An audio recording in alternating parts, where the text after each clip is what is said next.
or comments for Lisa about any of this? Sure.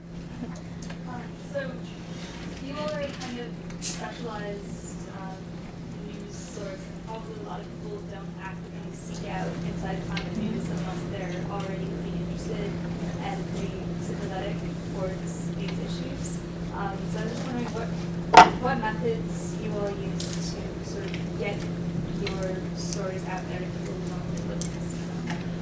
I think a big part of that is our media partnerships. You know, through Bloomberg News, the people who read Bloomberg don't always think of themselves as interested in the environment, but through that we get a new audience. Same with McClatchy, because McClatchy has a bunch of newspapers around the country. Sometimes I'll notice online 2 weeks after I've written a story, that same story appearing in the Sacramento Bee, just in the general paper. So I think that helps. We do know that a lot of policymakers and politicians read our stories. Whether or not they really care, I don't know, but we know that they are reading them. The other thing is a lot of scientists read our stories. Our stories tend to be, a lot of them tend to be science heavy. And I've talked to actually, sometimes I'll get news sources when a random scientist will just email me or call and say, hey, I've been reading your stories on this topic. You know, I just did a paper on X, you know, I could be a future source. Or they'll say, my friend just did a paper on X, and it's been pretty helpful. I tried to track Keystone a little bit. In fact, I tried to review the environmental impact statement from Department of State and EPA. But I was never clear where, though I can understand it going to Gulf refineries, what happens to it after that? Is it used domestically or is it exported? I don't think anyone can answer that for certain. It's just going to depend on market, as far as I know. The pipeline company doesn't really have control over where it goes after it's refined. And the refineries, as far as I understand, you know, will just make their decisions based on what makes financial sense to them. So. I know you talked a bit about how there are certain fracking areas like the Bacon Shell that get a lot of attention. Why do you think that Eagle Forge has been so overlooked? I think partly it's because it's in South Texas and there aren't any big cities. San Antonio is probably the closest big city, and it's about 50 miles north of the drilling. So there are, you know, 1.1 million people living in the Eagle Ford, and that's not a lot when you consider the big cities that are around the Marcellus, or even North Dakota. And I think also the people in the Eagle Ford tend to have very little political power. That was something else we discovered, was there is equally intense drilling in North Texas near Dallas-Fort Worth, but because the people there are living in cities or they're in suburbs, they have more money and more political clout, they've actually gotten more environmental health protections than the people in the Eagle Ford. I know there's a proposed pipeline going in from Alberta through British Columbia to the coast. Have you been following that story at all with the political implications of it? Yeah, we've had, I might have written a couple stories about it. There's the Northern Gateway Pipeline and the Kinder Morgan Pipeline. And the whole idea is to get it out to the coast so they can export it to Asia. But the difference there is the pipelines go through Aboriginal land, and the First Nations have a lot more control over how that land is used than the farmers and ranchers in Nebraska do. So it's a sort of a quirk of Canadian federal law, and that changes the situation. Which makes it less likely that it will be built, is that right? Yes. The First Nations have a lot more avenues through the courts to resist those pipelines than U.S. citizens do here in the U.S. with our pipelines. Can you talk about how hard it is to report in a area that the companies don't want you to be? It's not easy. I think the hardest thing is it's really hard getting good information from the companies. You know, usually as a reporter, I don't have secret sources inside these companies. like other reporters, I end up calling their PR department, and sometimes they won't respond, or sometimes you ask them, what happened on day X when you illegally released, 10,000 pounds of something. And instead of answering the question directly, they'll just give you some canned statement about, oh, we care about the environment, we'll take care of things when they go wrong. And when some companies are different, some companies will actually answer the question, and they come out looking a lot better than a company that doesn't address the issues. So when we do find companies where they will take the time to consult their scientists and answer our questions, it's great. It makes the story better. It makes them look better. But sometimes we just can't get a good answer. I was wondering about when oil companies approach people whose land they want to lease. Do they have any other approaches rather than just money?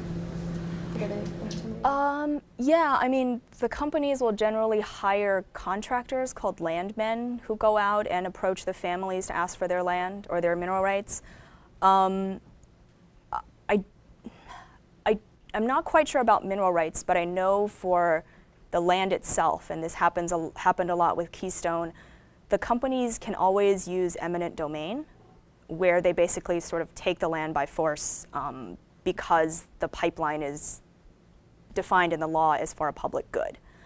And that's something that a lot of landowners are bothered about because they feel that the companies have this final bargaining chip, and there's nothing really the landowners can do to fight eminent domain. And some of the landowners have had their land taken through that process. And what happens is you go to court, and some court-appointed expert decides how much the land is worth, and then that money's given to the landowner. But I think most, if not all of the time, that amount is less than what the landowner would make if they had taken the company's first offer.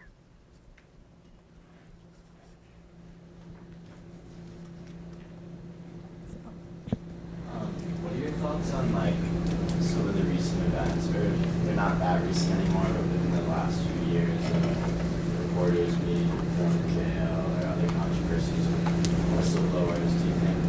Do you see this as a trend or Yes. concern? Egypt and one reporter in Canada. I mean, I don't do international reporting really, and I've never traveled internationally for that, so I can't really comment on that. And I don't do national security reporting either. But even among environmental journalists, there's just a general lack of access. The Obama administration is very closed. It's very hard to get sources in there to talk.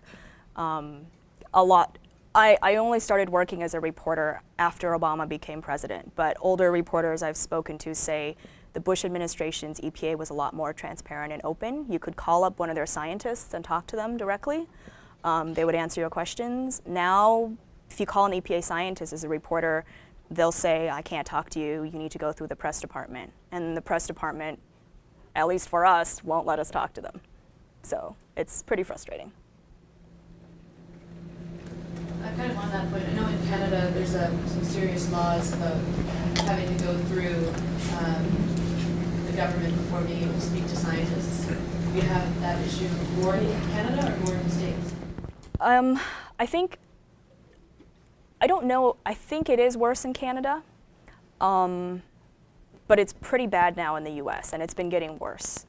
One of the most frustrating stories I did, what came out, I think, just a few months ago.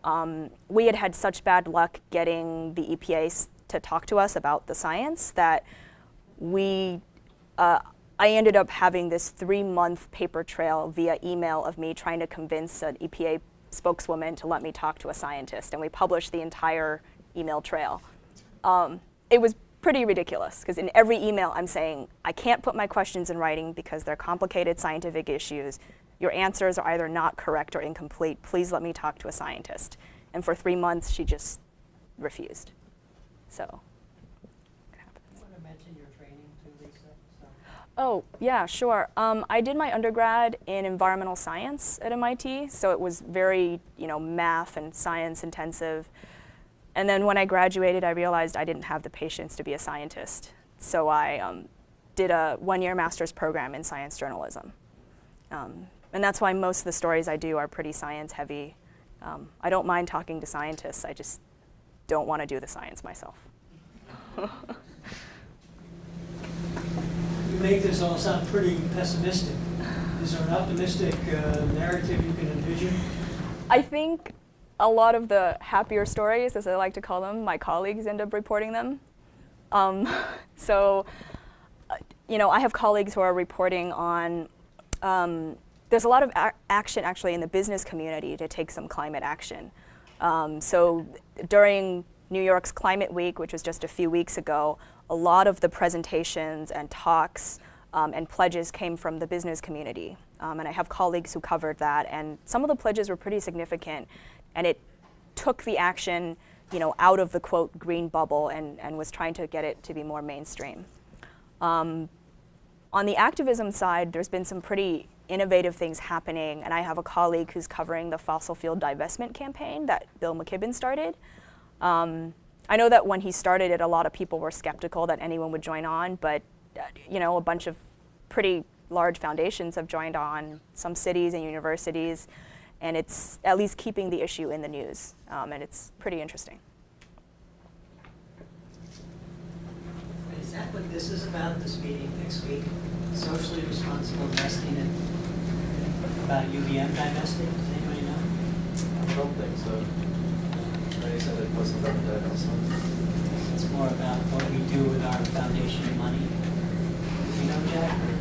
Well, yeah, that's the opportunity for people to bring up issues such as divestment. Usually, when people go to these town hall meetings to talk to the socially responsible investing committee, they usually bring up issues of divestment. Over the past few years, usually the people who show up are talking about fossil fuel divestment. There's also been Monsanto divestment and I think like Palestinian divestment from like occupied Palestine, other issues like that. But yeah, this is where things like fossil fuel divestment are talked about. All right, a few more on our, and I'm just going to start calling on you guys. Ready? Which I get to do. Oh, Dave has a question. Should we let Dave answer a question? No, he'll have to wait. And this is my way to also keep getting to know you guys. Walter, who's Walter? Walter, question for Lisa Song. I guess my question would be, did you know a lot about fracking before you started? Because you seem like you're very, you have a lot of knowledge about fracking. No, I didn't know a lot about fracking before I started. I started reporting on fracking when I was an intern at High Country News, which is a magazine about the West out in Colorado. And at that point, I didn't know anything about fracking, and I was doing this story and just realized how complicated the topic was.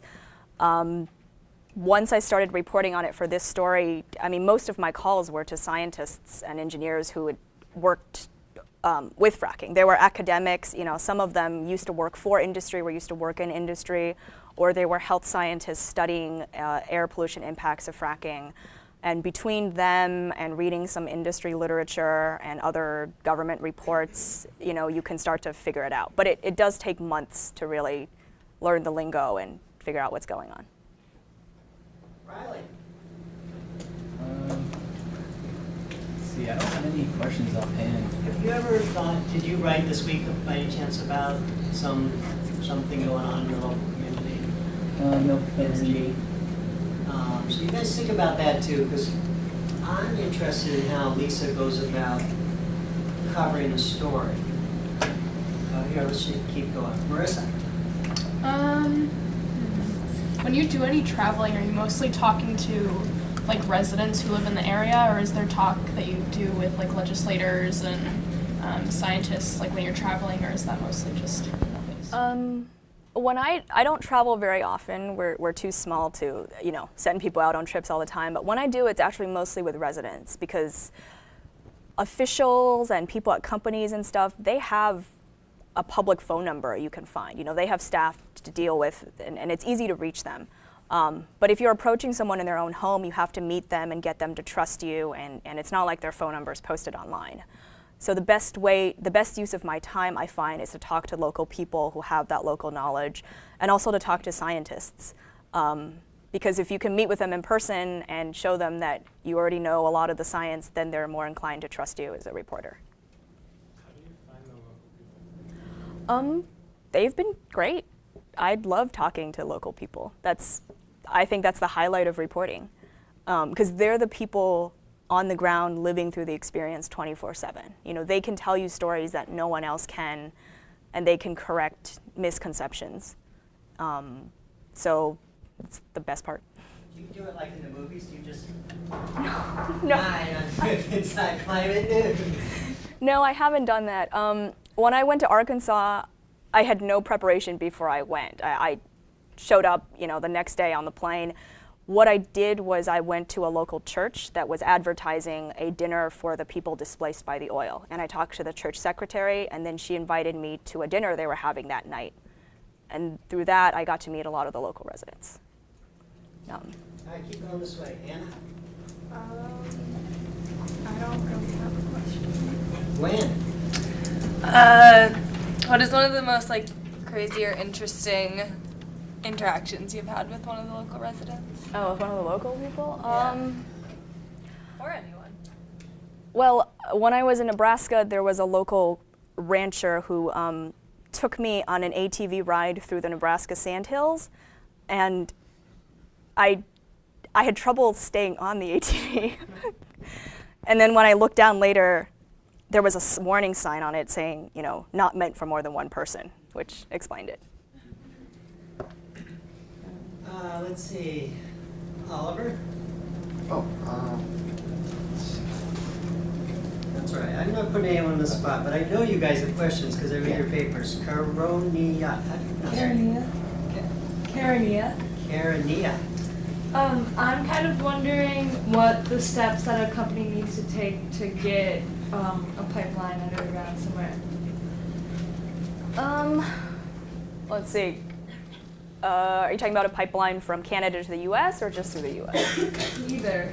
It's probably harder from Canada. But Yeah, the biggest sticking point now from Canada to the U.S. is they need federal approval from the State Department, and it's ultimately signed off by the president. So that's a presidential permit, and to do that, they have to put together a big environmental impact statement, and those, you know, take a lot of money to put together. You hire some contractor and put together a 1,000-page document. They also need to get leases signed by all the landowners along the route. Oftentimes there are state permitting requirements as well that are less stringent usually than the federal ones. So there's a lot that needs to be done. But I would say the attention on pipelines only started to accumulate with the Keystone. And since the Keystone, there's been a lot of attention on all the other pipelines as well. And in Vermont, of course, there's a conversation about a pipeline extension right now. The first phase has been approved, correct me if I'm wrong, David, to Middleton. I'm not going to tell you. Okay, because he's mad at me because I didn't want to ask a question. Sam? You mentioned now there's no enforceable levels of formaldehyde or benzene. Have there been any studies about the health effects of formaldehyde and benzene? There's been a lot of studies, and again, these standards tend to be guidelines, which is the issue. They're kind of squishy. So in Texas, they have these air quality guidelines for things like benzene and formaldehyde, but just because you put an air monitor out there and it exceeds it at a certain spot at a certain time doesn't mean someone's fine. You know, it usually involves more study from the agency, and then if it's bad enough, after a while, they'll put an area of a city or something on an air pollution watch list. And I don't actually know at this point what happens once you get on the list, but it's not like once you're past this level, you automatically have to put together a correction plan or you automatically get fined. We have some pollutants where you have to do that, like ozone and particulate matter, but for most chemicals, you don't. Oliver. Okay, so if it's so possible for landowner to keep the oil company from taking their land, I mean, even if there's eminent domain, is there a strategy where they can most likely do this? Not really. There's been a few lawsuits from different landowners in, I think, Texas and Nebraska. There's one pending in Nebraska that is, I don't think it hinges on eminent domain. It hinges on some obscure detail of state law. And that could decide Keystone one way or the other. It's pretty important for Keystone's future.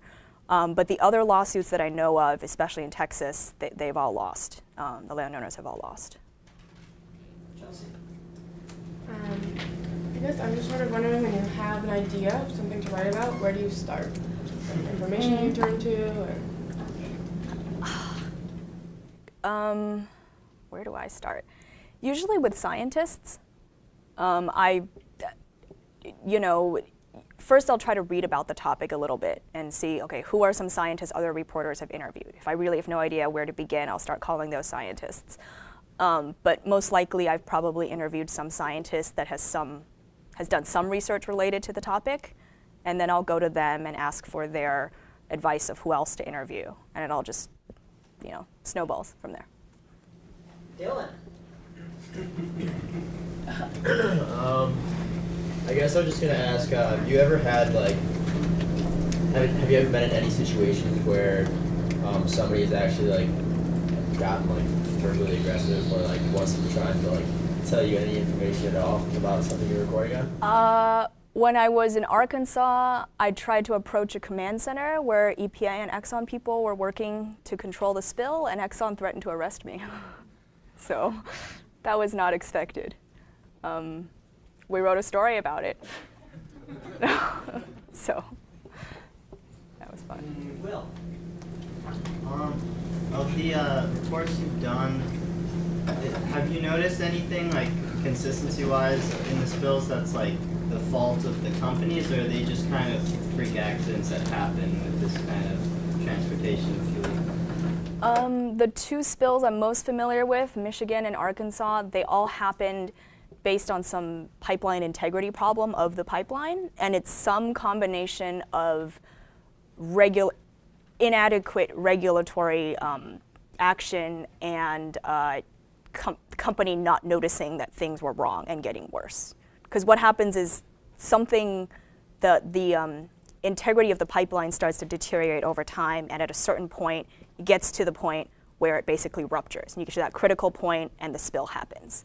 So in both cases, there were a lot of mechanical problems that if the company had done more inspections or a different type of inspection, they would have noticed earlier.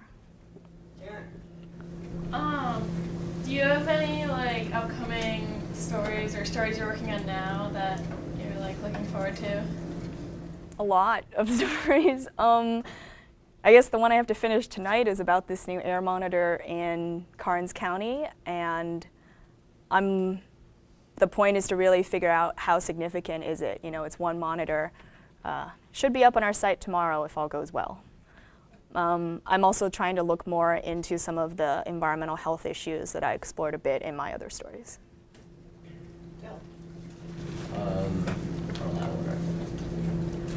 How about Patrick? That monitor, which is planned to be installed, do you expect it to make any kind of significant difference? So the scientists I've talked to so far have told me that it should be pretty important for ozone modeling. And ozone is this air pollutant that is regulated by the federal EPA. And the data from that monitor will help with ozone models to figure out how there's a nearby city, San Antonio, that's having problems with its ozone. So it should be pretty helpful for that to help the city keep its ozone down.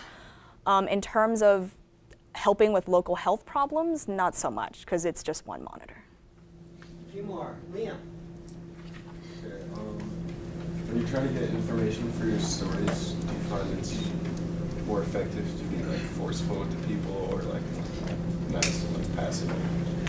I mean, you start just, no, I try not to yell at people. I very rarely yell at people. I mean, I'm just forthright and say, I'm writing a story on X, here are my questions, can I talk to this person? After a certain point, if they keep ignoring you or keep not answering your questions, then at some point you have to just say, you know, if you don't answer, then in the story, we'll just have to say you provided no comment. And sometimes that will convince people to say something.